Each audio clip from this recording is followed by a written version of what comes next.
Pode começar, professor. Olá, boa noite a todos vocês. É uma alegria poder estar aqui no primeiro Congresso Internacional de Inclusão no Ensino Superior, na minha casa. Afinal de contas, eu também sou professor da Univale. Hoje de manhã eu estava por aí trabalhando com os alunos do mestrado e do doutorado.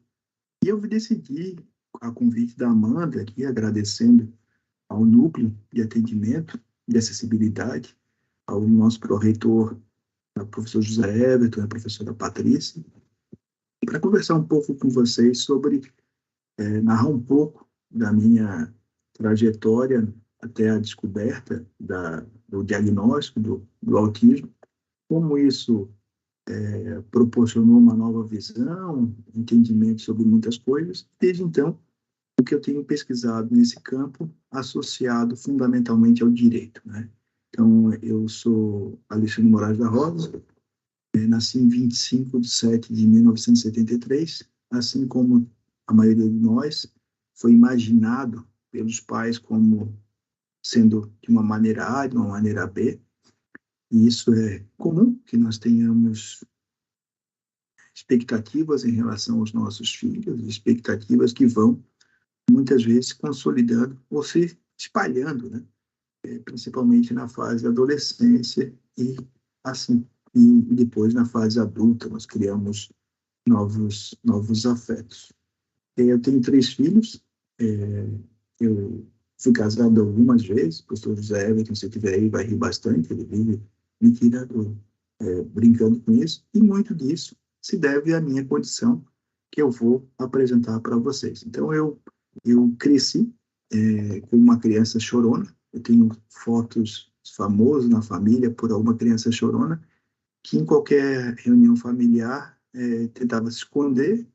Hoje em dia a gente pode atribuir isso de uma maneira retrospectiva ao enxame que é o barulho na minha vida, né? Então, assim, eu nunca fui de festa, nunca fui de aglomeros, nunca fui de nada. Eu era uma criança no meu canto, que teve, e isso vale a pena também depois pontuar com vocês, que tinha, para o padrão de normalidade, os neurotípicos, uma dificuldade de relacionamento, porque não me era interessante,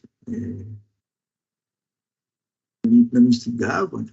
Eu tinha algumas fixações, como a arqueologia, eu era da geração de Indiana Jones e de outras questões, e aí eu fui estudar como é que se virava um arqueólogo, o que fazia, e aí dominava a, as questões vinculadas à arqueologia. Era um saco falar comigo, né, porque eu só falava de arqueologia do início ao fim do dia. E depois eu fui para o colégio, e no colégio, naquela época, eu não tive um diagnóstico. O meu diagnóstico só surgiu agora aos 47 anos.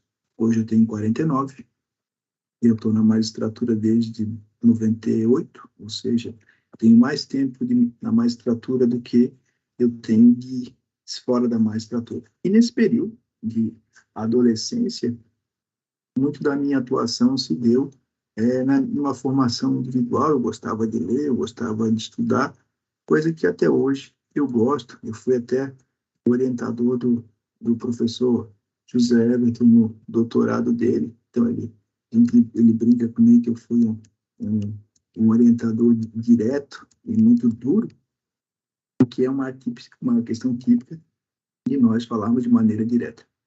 Então, eu não tive nenhum suporte na minha infância, nem na adolescência, relativamente à minha condição.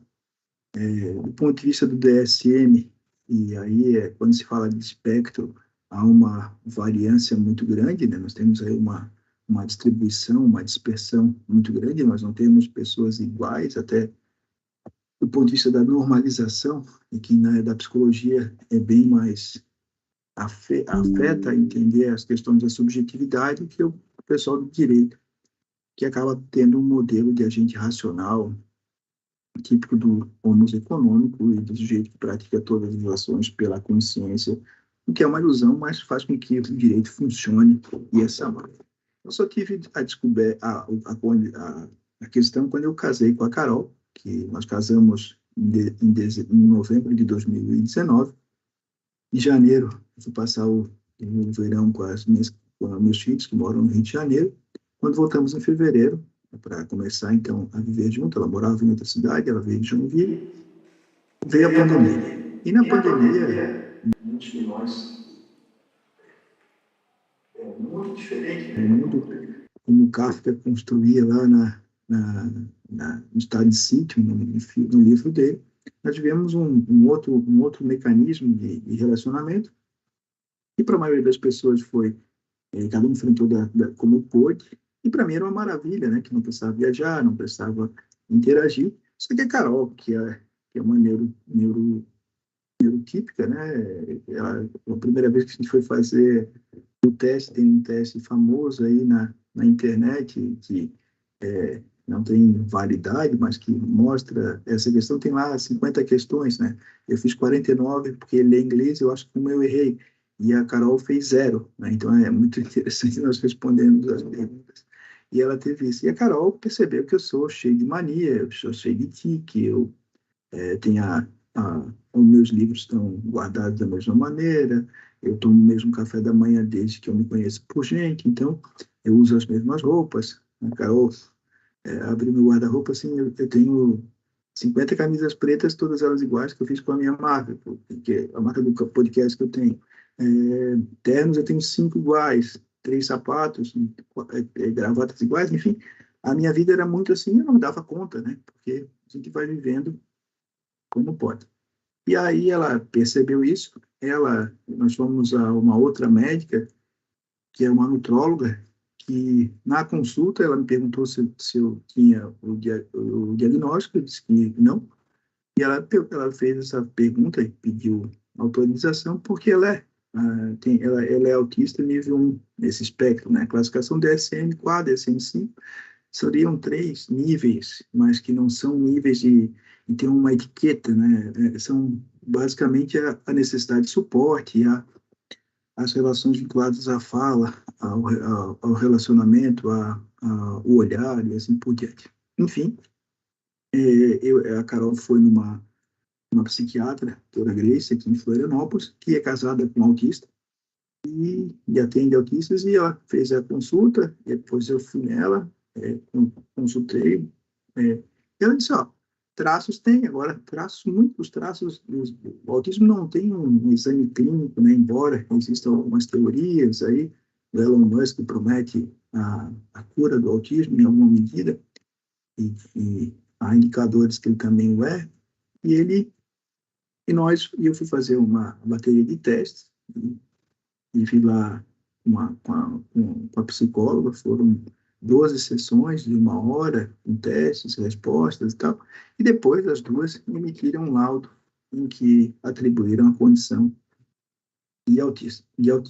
E eu sou, então, do ponto de vista da nosologia, eu tenho atribuído o nível 1, o antigo Asperger, né? Então,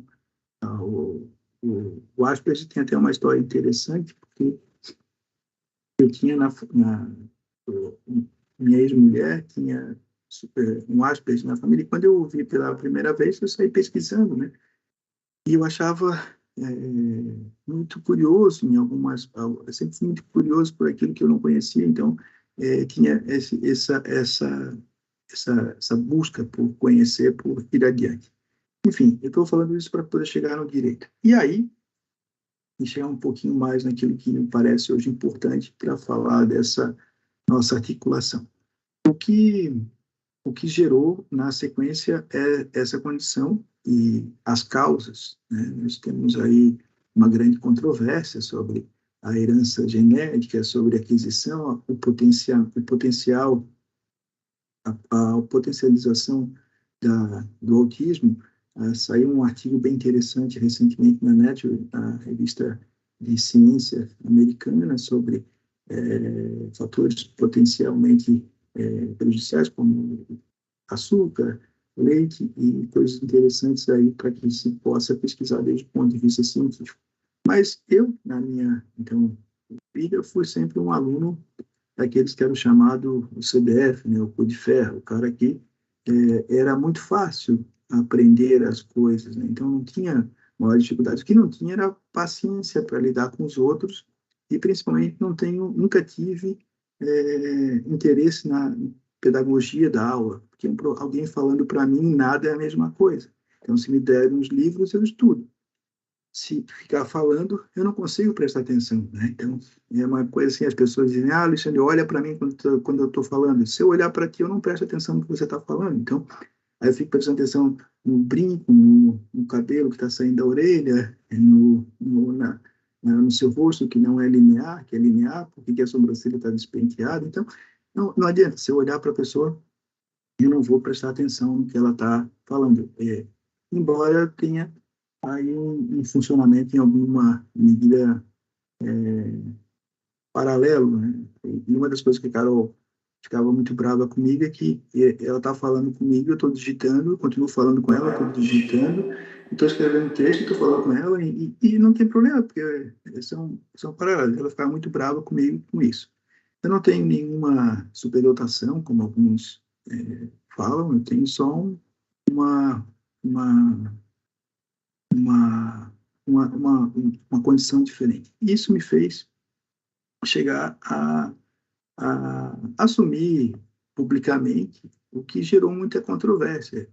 Embora eu tivesse aí uma visão liberada sobre o preconceito, depois que eu assumi isso publicamente, inclusive no Instagram, lá no Instagram, Michel Moraes da Rosa, em que eu até, depois disso, eu comecei a mostrar alguns traços interessantes, porque como nós somos muito lineares em geral, né, mas metáfora para nós é muito difícil. Eu lembro quando eu era criança que para poder é, alguém contava uma piada, eu ria quando as pessoas riam, porque eu não entendia muitas vezes o sentido oculto, o sentido, a conotação da frase. Eu tive que aprender a realizar esse tipo de inferência. Eu era o chorão, calado, o estudioso, obstinado, enfim, o freak, né? E para poder ter aceitação, eu tive que aprender várias questões de regras sociais, não pela aprendizagem comum da convivência, mas porque eu estudava, né? Então, tive que estudar as regras sociais, de falar em cada contexto, de poder conversar com as pessoas, enfim.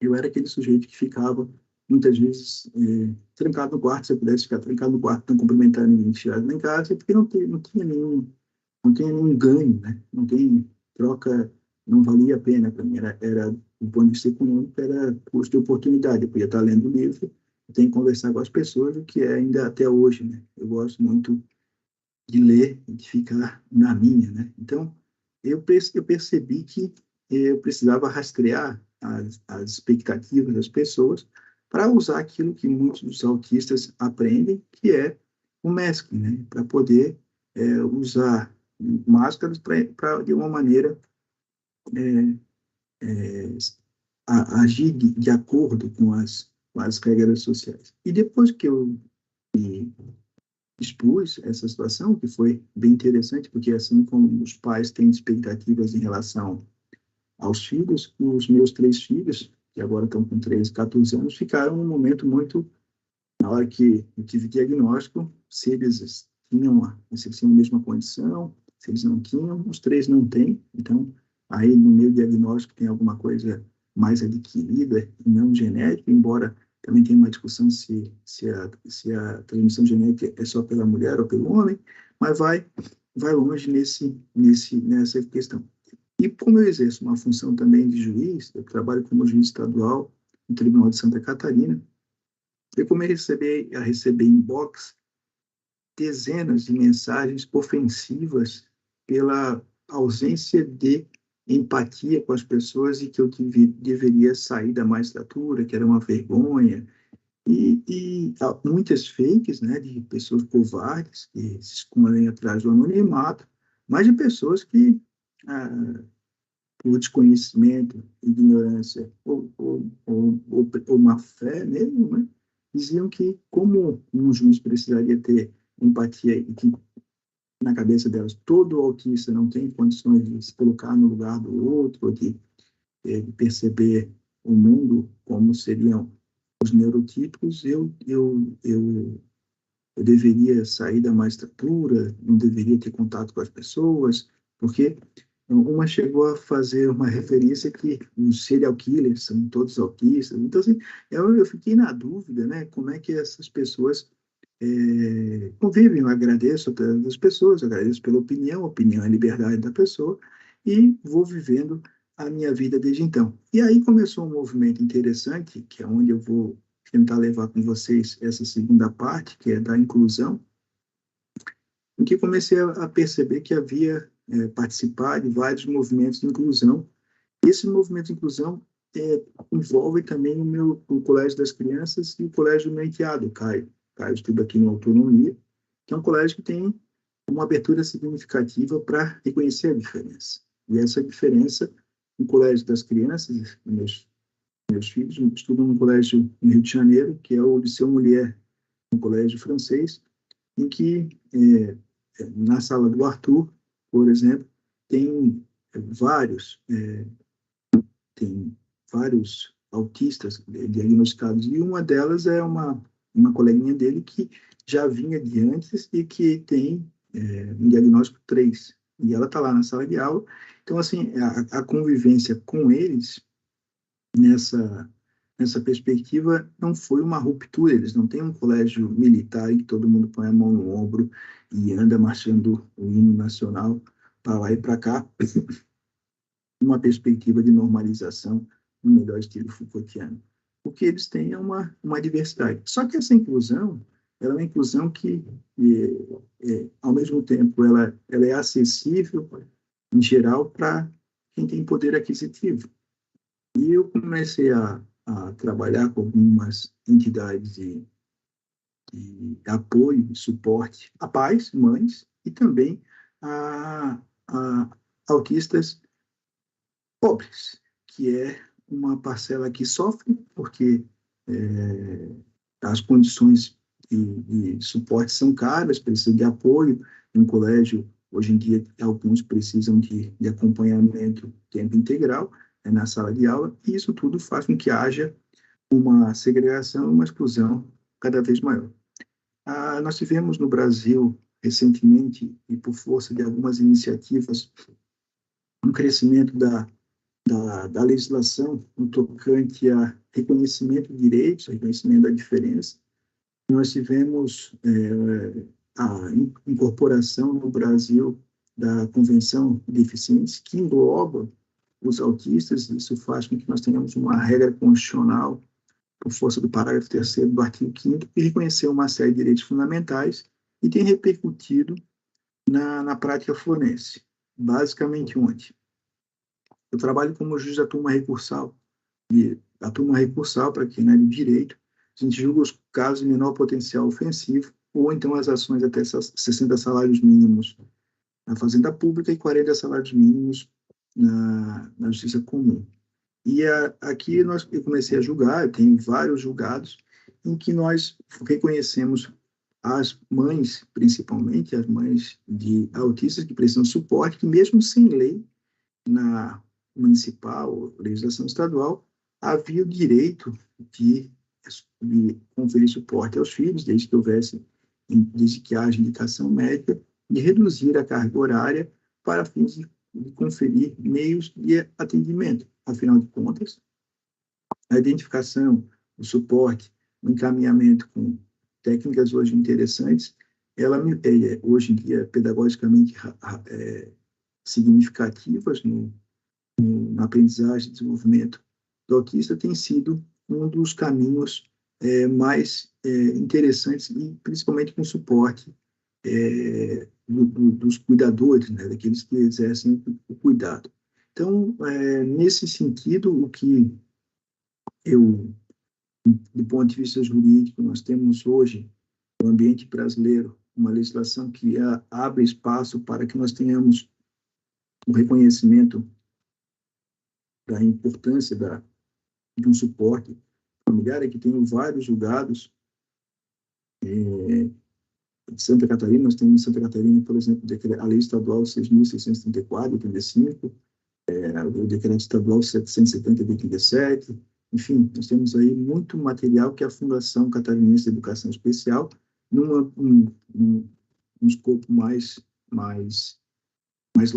alargado, autoriza a implementação de políticas de atendimento. E essa política de atendimento, quando se trata de suporte e de cuidados eu vou falar entre aspas, autistas, né, para ficar mais fácil, teve um incremento com a Lei Federal 12.764, que estabeleceu a Política Nacional de Proteção dos Direitos da Pessoa com Transtorno do Espectro Autista, reconheceu, dentre elas, diversas declarações não só de vida digna, integridade física e moral, como também a atenção integral às suas necessidades de saúde, incluindo diagnóstico precoce, atendimento multiprofissional, nutrição adequada, terapia nutricional, medicamentos e também informações que auxiliem o diagnóstico e o tratamento. Basicamente, hoje em dia, tem se concedido aí decisões judiciais para que se possa realizar, os servidores públicos federais, tem vários julgados também, em que autoriza, desde que haja indicação médica, uma redução da faixa da carga horária do genitor para fins de dar suporte aos seus filhos ou necessitados. Nós temos aí também, para os que tem diagnóstico 3, alguns postos de desconto tributário, de acompanhamento em voos e coisas que não são, em geral, muito divulgadas, né, no nosso ambiente. Mas, paralelamente a isso, e é onde eu quero chegar no direito, nós temos uma discussão sobre o tratamento que eu vou falar especificamente dos autistas, né, mas envolvendo todos a hipervulnerabilidade das pessoas com deficiência. Nós estamos em 2022 e boa parte dos prédios não está sequer adequado para as pessoas com deficiência. Então, a gente tem aí muita gente que passa percalços porque não tem mínimo atendimento. Esses dias eu vi uma postagem, até repliquei lá, que os deficientes visuais têm aquela a lajota que vai no meio para que eles possam se localizar, e os caras tiveram a coragem de fazer a lajota num precipício. Então, você faz com que a pessoa possa ter muitas dificuldades com tudo isso. No que se refere à política dos autistas, né, nós temos aí algumas situações que, em geral, não são interessantes, né? Até mais por curiosidade, né? Nós temos algumas coisas que são da ordem do insuportável. Então, eu tenho dificuldade com cheiro, por exemplo, mas eu tenho dificuldade com pouca coisa com cheiro, né? Mas a maior dificuldade da minha vida é maracujá. Então, maracujá é assim da ordem do insuportável. Eu não consigo sentir cheiro de maracujá. Eu não sei. Então, eu sou mais vintage, né? Então, teve uma época que a TAM, agora a Latam, distribuía balinha Toffel para os passageiros. E distribuiu uma balinha, na época, eu entrei no voo em São Paulo, no Rio de Janeiro, para vir para Florianópolis, e o voo começaram a distribuir bolinhas de maracujá. O avião começou a ficar aquele cheiro de maracujá, e não é uma questão assim de ficar incomodado, é da ordem do insuportável mesmo. Então, eu levantei, saí do voo, abandonei o voo, comprei um bilhete da Gol e nunca mais voei. Tá? Aí você vai dizer, bom, mas a gente não consegue explicar assim como barulho, como coisas e outras situações que para neurotípicos podem ser suportáveis ou superáveis, para nós algumas coisas disparam uma situação dessa ordem. Eu tive já jovem adulto, na universidade, eu conheci uma mulher, a gente começou a sair e tinha um show. E eu fui buscá-la para ir ao show. Então, eu estacionei o carro e ela entrou. Quando ela entrou, ela estava usando, e eu não sabia na época da minha condição, mas não conseguia sentir cheiro de maracujá.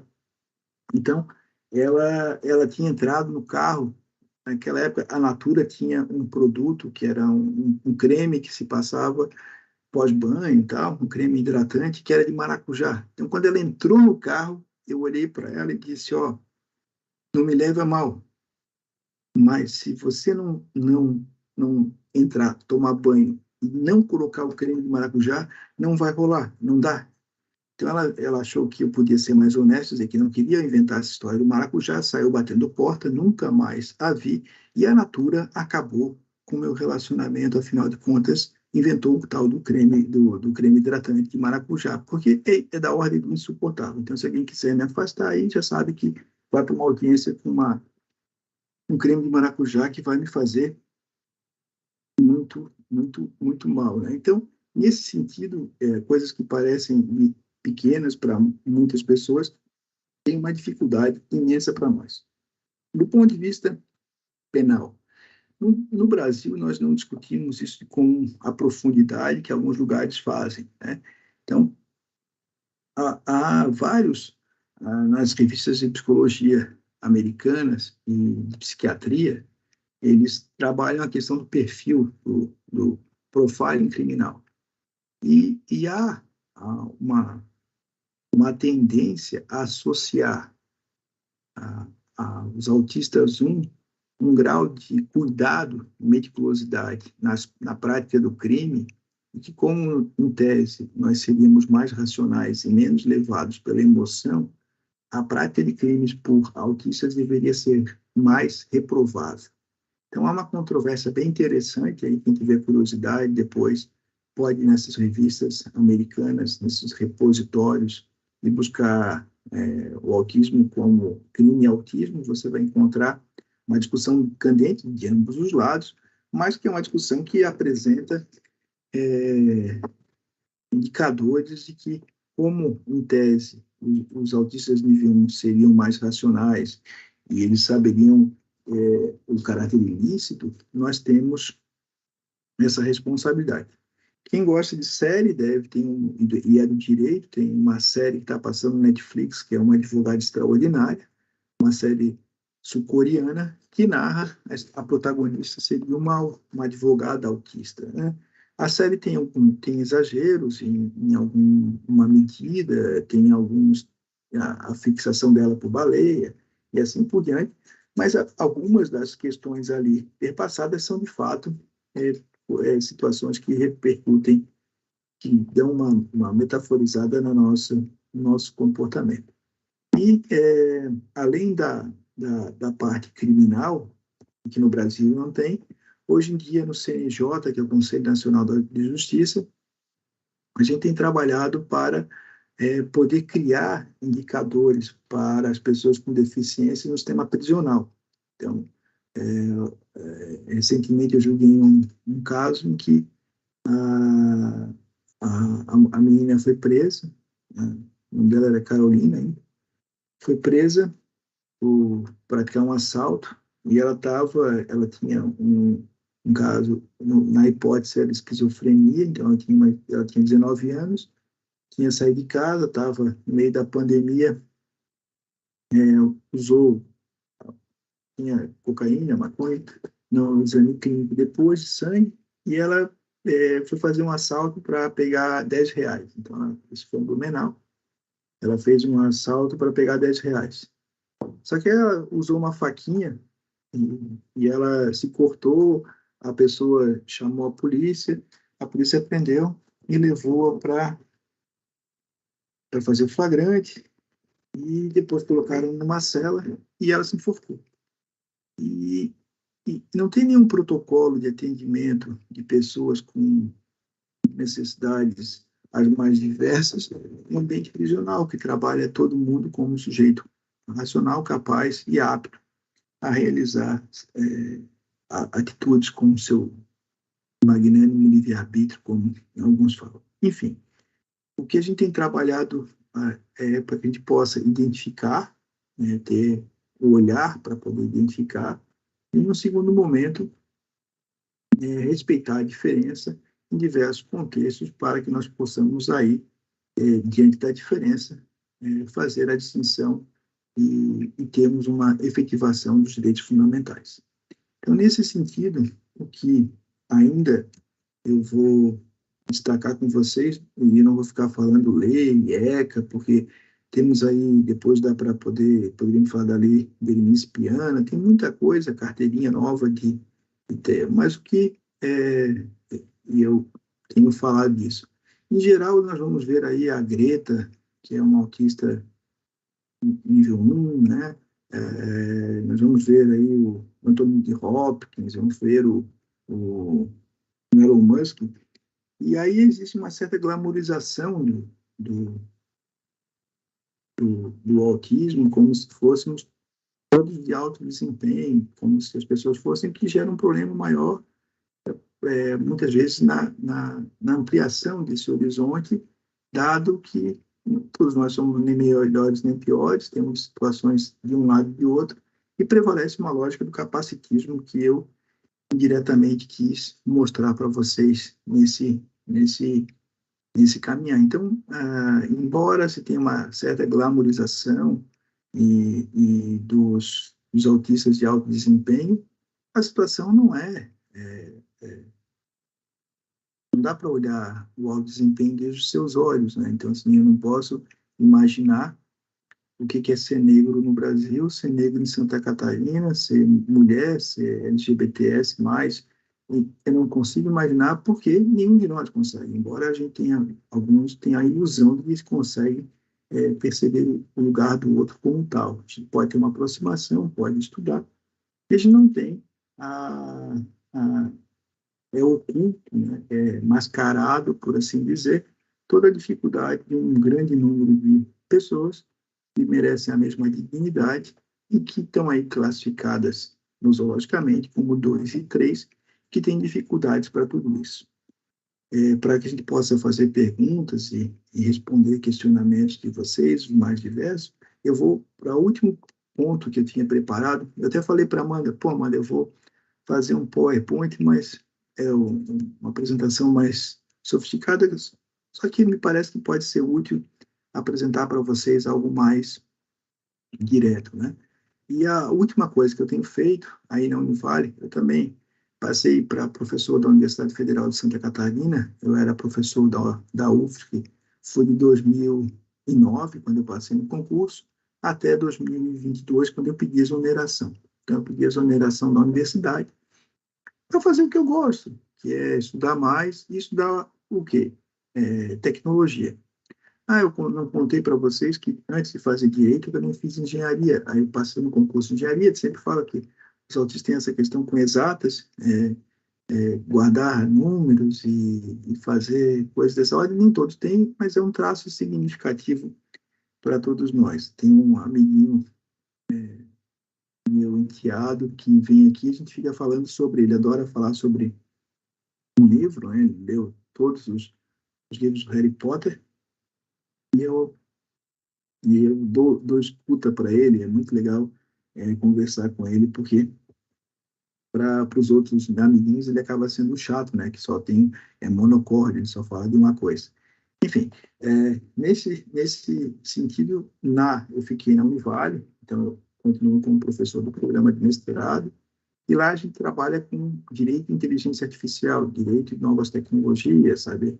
Cybersecurity, essas questões vinculadas à PNUD, Alicante, e aí a universidade, o professor Paulo Cruz e outros professores. Nesse lugar, a gente começou a pesquisar o que tem vinculado ao autismo. E no MIT tem uma professora chamada Rosalind Picard, tem um trabalho muito legal com a utilização de computação afetiva. Tem um filme que ficou famoso aí, que é o Her, em que o sujeito se apaixona pelo seu celular, que começa a ter uma interação. Isso é possível do ponto de vista imaginário, né? Embora a gente tenha aí no seu próprio celular, você pode baixar alguns aplicativos em que você conversa com ele todos os dias, né? Você pode treinar o seu inglês, você pode perguntar, a gente fala com a Siri, a gente fala com a Alexa, tem aí um novo mundo que se apresenta para todos nós no tocante à tecnologia. E a Rosalind Picard, ela foi, quem quiser depois testar um aplicativo como esse, pode baixar um chamado Replica, Replika. O Replica é free, tem uma versão paga, e aí você pode escolher o gênero, você pode escolher a voz, você pode escolher uma série de coisas, e você mantém um amigo, né? Muitos colegas meus tinham amigos na infância, amigos imaginários, e aí você tem um robozinho para aprender com você. Eu tinha o Dino, que era um robozinho da IBM, em que a gente podia conversar com ele em inglês, era bem interessante isso. Mas onde é que chegamos na tecnologia da Rosalind Picard? No espectro, assim, você tem a frustração para nós é muito rápida, né? A passagem ao ato. Então, a gente diz as coisas diretas, né? A gente, em geral, não tem o filtro. A gente aprende que tem que fazer filtro, né? Então, eu lembro quando eu era pequena, a pessoa chegava com uma visita lá em casa, cumprimenta a visita, oi visita. Eu não sei o nome, né? Então, oi visita era motivo de riso, porque cumprimenta a visita, oi visita, tal. Então, era uma coisa lógica para mim, eu não conhecia a pessoa, então, oi desconhecido. Então, às vezes parecia grosso e coisas, e era curioso porque a gente ficava fora do contexto, né? A gente estava muitas vezes fora do contexto, é, era o vacilão, né? Não sabia muitas vezes se era a pessoa estava mentindo, se estava falando a verdade, se estava sendo cínico, dada a literalidade que muitos de nós temos. E a Rosalind Picard criou no projeto dela, no MIT de computação afetiva, alguns indicadores em que a gente pode usar a máquina para dar suporte a autistas, né? Uma das experiências dela que eu tenho tentado trazer para cá, e aí na universidade mesmo, é pensar na aprendizagem de máquina. Eu tenho um grande amigo que tem aqui em Florianópolis, e o filho dele, ano passado, que é um autista 3, quebrou 6 televisões, porque assim que entra o comercial, o que ele tem na mão, ele arremessa na televisão, dada a frustração. E ele depois pede desculpas, fica incomodado, e aí você pode dizer, bom, o que a gente pode fazer? Essa é uma das aplicações. A Rosalind Picard pensou, bom, eu posso aprender as microexpressões faciais da criança, colocar um robôzinho que seja amigável, ou mesmo câmeras no rosto, para que a gente possa aprender a partir das microexpressões faciais dela, quando vai ter uma passagem, um ato. E com isso, lançar um gatilho que tem uma música, uma palavra, alguma coisa que o acalme, né? Tem a gente tem sempre alguma coisa que nos organiza, por assim dizer, né? Tem gente que lava a mão, tem o caso de lavar a mão, eu não sabia que eu fiz essa tatuagem antes, e essa tatuagem tem fractal, que o fractal ele tem uma lógica de organização, então a tatuagem, a mim, acalma. Então, se tem alguma coisa, a tatuagem, para mim, acalma. Do lado de cá tem um Picasso, tem um Guernica tatuado, mas do lado de cá tem um fractal que consegue me dar um acerto. E a Rosalind Picard, então, construiu um modelo de computação afetiva que não trabalha só com autismo, mas vai trabalhar com um grande espectro aí de suporte, envolvendo idosos, envolvendo pessoas solitárias e coisas do gênero. E nesse modelo que, na universidade, a gente tem tentado trazer essa expertise para começar a discutir como nós podemos criar projetos dessa ordem para melhorar a vida de pais, mães e, principalmente, do público autista no ambiente escolar. Porque boa parte na inclusão, muitas e muitas vezes, vão ter eventos violentos, né? E, dado o padrão de normalidade, a exclusão tende a ser relativamente frequente, com a participação de um auxiliar da criança nessa condição. Só que isso não é para qualquer um, né? Embora a gente tenha aí decretos e decisões judiciais que determinem que o Estado coloque um auxiliar, nem sempre isso é possível e nem todos os pais conseguiriam pagar, né? Hoje quem coloca todos os métodos possíveis, em Balneário Camboriú tem uma casa bem interessante para atendimento de autismo, com o método ABA, tem funcionado com uns, outros usam outros métodos, mas todos eles têm uma perspectiva de funcional. Então, é isso que me parece interessante, uma computação que é vinculada à funcionalidade para entrega de melhoria da qualidade de vida e também com técnicas interessantes de aprimoramento da linguagem, de outras situações associadas a isso tudo. Bom, quem não é, e, é, se você ficou na dúvida aí, se vai, não vai, se eu tenho traço, fique tranquilo, que em geral você não é, né? Porque se tem essa dúvida, é interessante, porque nós não temos dúvida, assim, a Carol pergunta para mim, Alexandre, como é que tu pensa? Assim, eu penso de maneira objetiva, tem A e B, quais são as opções, qual é o pró e contra, qual é o peso de cada um, decide. Não fique imaginando de C, C, C, C, porque aí é custo de oportunidade, não tem sentido para nós, né? Assim como não tem sentido pensar em Deus, Jesus, nada disso, assim, né? Porque não é lógico, né? Então, mas a gente respeita a crença, né? Crença, cada um tem a sua, então. Mas do ponto de vista lógico, a gente não discute muitas questões dessa ordem. E aí, para terminar a minha fala e tentar apresentar com vocês um tema, o que eu acho muito legal e que é uma das dificuldades da minha vida é que a gente tem que aprender a gente teve que aprender o que é o espaço de cada um, né? Então, o espaço proxêmico, prosêmico, como se fala, né? É uma coisa que a gente demora para aprender. Então, a gente gosta de alguma pessoa que é de proximidade, mas odeia também muitas coisas. Então, eu lembro que na minha infância um cafuné era assim, era coisa horrorosa, né? Alguém fazer carinho em mim é uma coisa horrorosa, porque mas vai pegar com pressão do que com carinho, no meu caso, não é para todos. Mas isso é interessante porque tem algumas técnicas importantes de afastamento e de entender um conceito que é bem legal para todos nós, que se fala muito de solidão, né? Então, as pessoas diziam, eu lembro que meu pai na adolescência estava muito preocupado porque eu era muito solitário, né?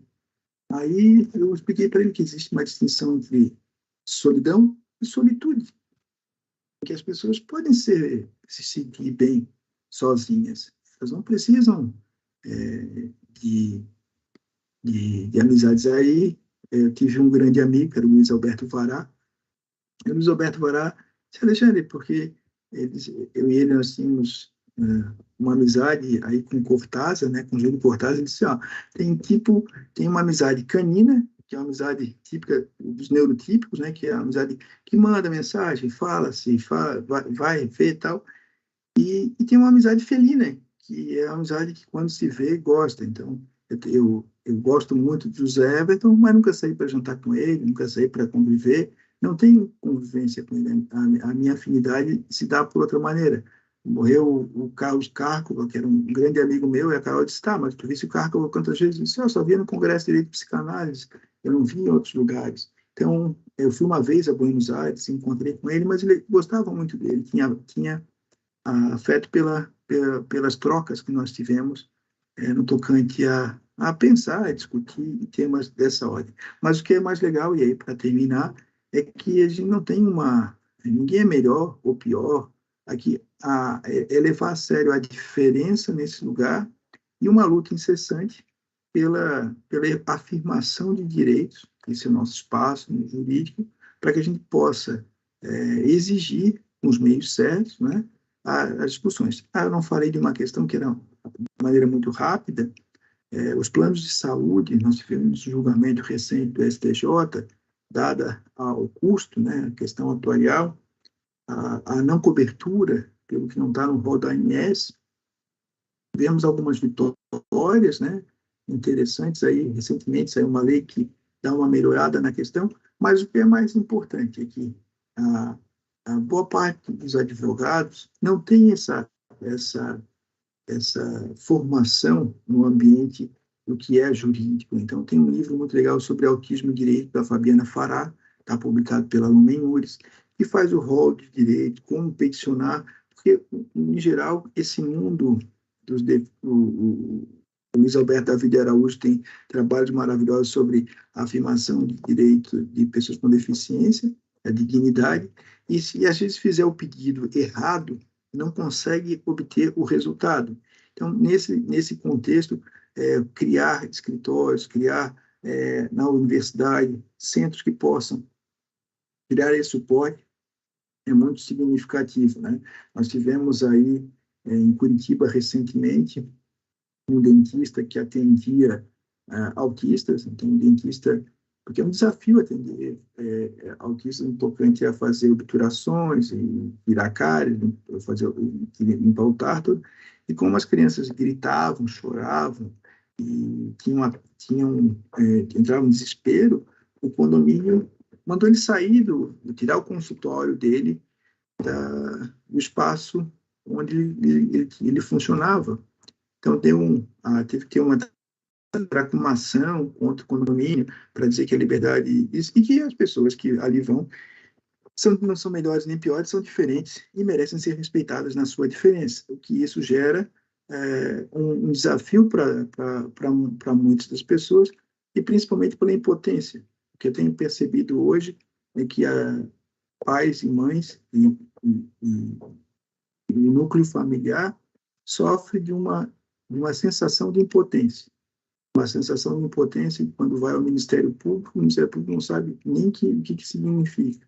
Não conhece a legislação mínima. Faz um pedido, os juízes não conhecem, os advogados não conhecem. O Estado tem uma política de segregação, embora no papel tenha alguns indicadores positivos. E que nessa ineficiência que eu tenho lutado incessantemente é para buscar esclarecimento e buscar dizer que a gente precisa lidar com o luto, né? O nosso filho não é nossa filha, nosso filho não é aquilo que a gente imaginava. Ele não tem coisas melhores, tem coisas piores e tem que lidar com a diferença. Que lidar com a diferença é a única coisa que a gente pode respeitar. Daí que Derrida, quando usa o termo hospitalidade para outra finalidade, esse é um desafio nosso com qualquer um. Ouvir o pessoal da psicologia, na psicologia tem várias escolas, ouvir o pessoal do direito, tem várias escolas, e todos nós temos a predisposição de ouvir e pisar na casa do outro com a tolerância e o respeito que nós pudermos.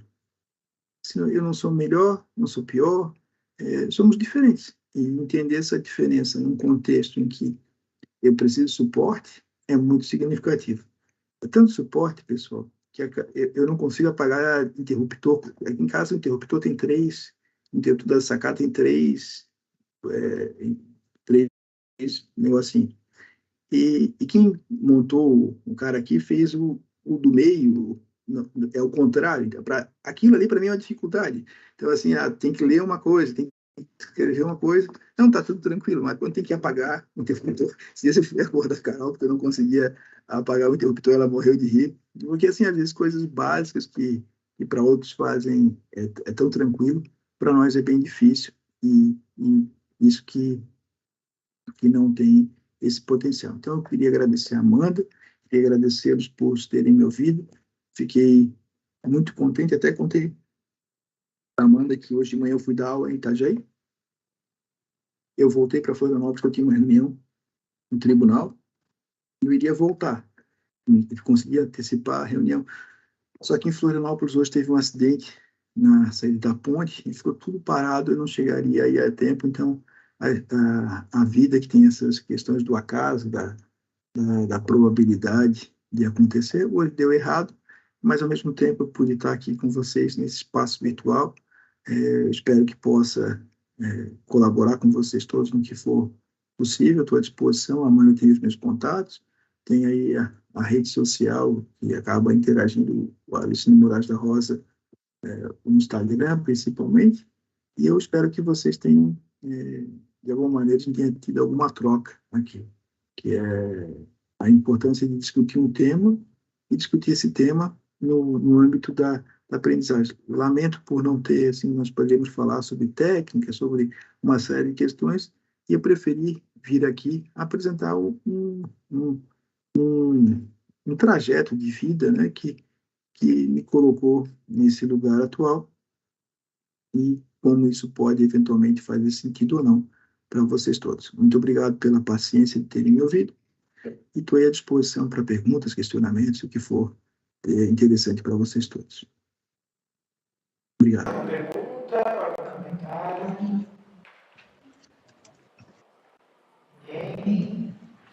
Então, tá, então,